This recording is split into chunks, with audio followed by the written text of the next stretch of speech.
জয়গুৰু শঙ্কৰ সৰ্বগুণাকৰ জাকৰি নাহি উপাম তুহাৰী চৰণকো ৰেণু হত কোটি বাৰ কি কৰোঁ প্ৰণাম। আজি আমি অধিৱেশনস্থলীলৈ আহি উপস্থিত হৈছোঁ। আমাৰ বাপসকল আমি একেলগে গৈ ভোজনালয় যাম। আহি ইয়াতে মাহ প্ৰসাদ অকণমান মহাপ্ৰসাদ পালোঁ। এতিয়া চাউল প্ৰসাদ ভাগি আমি এতিয়া গ্ৰহণ কৰিবলৈ গৈ আছোঁ। এতিয়া আমাৰ ভোজনালয় আছে, তেওঁলোকে বৰ সুন্দৰকৈ ব্যৱস্থা কৰিছে। এইটো মূল মণ্ডপ হয়, মূল মণ্ডপ আৰু মূল মণ্ডপৰ কিছু দূৰতে আছে ভোজনালয়। আচ্ছা বাপ, নাটঘৰটো কোনফালে আছে? নাটঘৰ ইমূৰত আছে আৰু তাতে ভাওনা হৈ থাকিব নিৰন্তৰে 3 দিন 12খন ভাওনা হ'ব।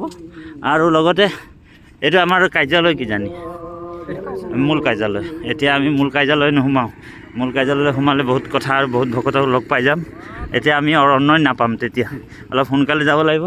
আমাৰ ৰত্নেশ্বৰ বাপ আহি আছে নিৰন্তৰ, কৃষ্ণ অন্নটো লৈ লওঁ বাপ। তাৰপিছতে এয়া বৰ সুন্দৰ আমি যে দেখুৱাইছিলোঁ আপোনালোকক হাতী, ঘোঁৰা আৰু সিংহ, এই যে এয়া আমাৰ বাপজন, এই মূঢ়াতলৰ বাপজনে নিৰ্মাণ কৰিছে এই ধুনীয়া ছবিটো, বৰ সুন্দৰ হৈছে। এতিয়া আমি এই মূল কাৰ্যালয়ত এইটো থাকিব আৰু ইমান সুন্দৰ ব্যৱস্থাৰে ব্যৱস্থিত হৈ আছে গোটেই অধিৱেশনখন। আৰু আমি অত্যন্ত সুখী হৈছোঁ এটাৰ কাৰণে, যিহেতু অধিৱেশন বুলি ক'লে আপোনালোক জানে কোনোটো অধিৱেশন আমি বেয়া বুলি নাই কোৱা, সকলো অধিৱেশন আমাৰ ছাকচেছ হৈছে। কিন্তু আজি জামুগুৰি যি অধিৱেশন হ'ব তেজপুৰৰ, আৰু এই অধিৱেশন অকণমান ব্যতিক্ৰম। তাৰমানে ইয়াৰ যি আপোনাৰ ব্যৱস্থাখিনি আপোনালোকে চাইছে, মূল মণ্ডপটো খেৰেৰে বনাইছে। প্ৰত্যেকটা অধিৱেশনতে আমি চাওঁ অধিৱেশনত মানে আপোনাৰ প্ৰায় তিৰপাল দিয়ে, কিন্তু এইটো গোটেই মূল মণ্ডপ কিমান ফুট দীঘল আছে কোনো হিচাপ নাই, প্ৰায় 200-300 ফুট দীঘল হেৰি। আৰু এই ব্যৱস্থাৰে ইমান সুন্দৰ এয়া। এতিয়া আমাৰ এইটো বাৰ্ষিক সেৱক সেৱিকা এইটো। আৰু আমাৰ ভোজনালয় কোনফালে আছে? এতিয়া আমি ভোজনালয় যাব লাগিব।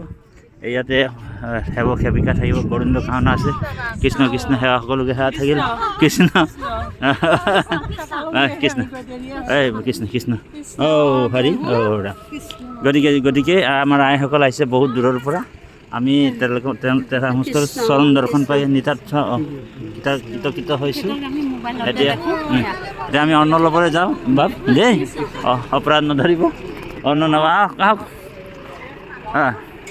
এতিয়া আমাৰ এয়া চক ব্যৱস্থাখিনি, এইটো কেন্দ্ৰীয় সেৱা বাহিনীৰ যিটো শিবিৰ, এইটো মানে আজিৰ পৰা সেৱা বাহিনী আহিবলৈ আৰম্ভ কৰি দিলে। এতিয়া লাখ লাখ মানে ভকতক শুশ্ৰূষাৰ কাৰণে নিৰন্তৰে ইয়াতে আপোনালোক দেখিছে কিমান ডাঙৰ ব্যৱস্থা। উত্তৰ পূব ভাৰতবৰ্ষৰ সৰ্ববৃহৎ অৰাজনৈতিক ধৰ্মীয় সাংস্কৃতিক অনুষ্ঠান হৈছে শ্ৰীমন্ত শংকৰদেৱ সংঘ। গতিকে এই সেৱক সেৱিকাসকল একদম পূৰা যুদ্ধকালীন অৱস্থাত আছে। কৃষ্ণ আহি আছে, নিৰন্তৰে আহি আছে। তেওঁলোকে বহুত দূৰ দূৰণিৰ পৰা আহিছে, মানে 55খন জিলা আছে আমাৰ শ্ৰীমন্ত শংকৰদেৱ সংঘৰ। 55খন জিলাৰ পৰা ইতিমধ্যে সেৱক সেৱিকাসকলো আহি যাব। আহি ইয়াতে নিৰন্তৰে মানে সেৱা আগবঢ়াই থাকিব। 5,000 দুইফালে 10,000কৈ 10,000কৈ মানে অন্ন মানে নিৰন্তৰে চলি থাকিব। গতিকে এয়া ভোজনালয় আমি আহি গ'লোঁ। আমাক অন্ন দিব নিদিব আমিও নাজানো, আৰু অন্ন আছে নে নাই সেইটোও নাজানো, কিন্তু ভোকৰ জ্বালা লৈ আহিছোঁ। আৰু আমাৰ বাপজন আছে, আমাৰ পাঠক বাপজন আছে, আৰু আমাৰ বাপজনৰ নামটো পাহৰি গ'লোঁ, উৎপল ভূঞা বাপু আছে নাগশংকৰৰ। এই আই দুগৰাকী হৰি হৰাম কৰি গুচি আহিলে আমাতকৈ আগতে। গতিকে এই আমাৰ দীপক বা আহি পাই গ'ল, উপস্থিত হৈ গ'ল।